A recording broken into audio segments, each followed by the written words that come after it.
Квартирада арендада жашасаңыз дагы, үйүңүз жок болсо дагы, жеке машинаңыз жок болсо дагы шүгүр кылышыңыз керек. Бүгүн шүгүрчүлүккө көп адамдар маани бербей атат.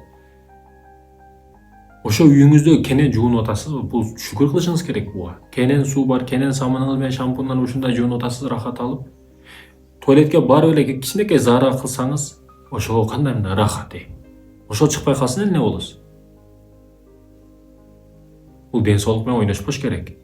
Шүгүр кылышыбыз керек. Бүгүн ушинтип рахат алып, арендабы үйүңүз башка шүгүр кылганды билишиңиз керек. Ошол учурда көбөйөт.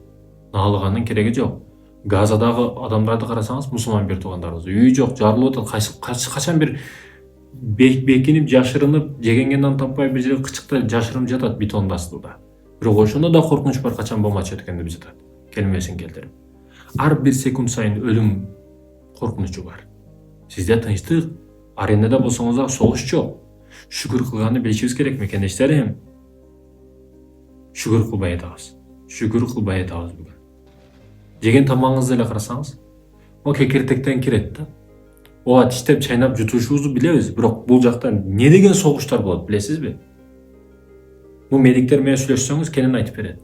Ашказандын өзү мына жерде кислоталар түшүп алып, биз кээде чайнап, кээде чайнабай жутуп берген тамактарыбызды эзилиши, кислоталар түшүшү, бул өтө чоң согуш келет ашказандын өзүндө. Шүгүр кылбай биз каяка барабыз мекендештерим? Аллахтын кудурети, мужиза издейбиз го бүгүн. Мужиза ушул эмеспи? Сен денеңди карап, денеңди окусаң эле өзүң мужиза болуп турат. Шүгүр кылалы.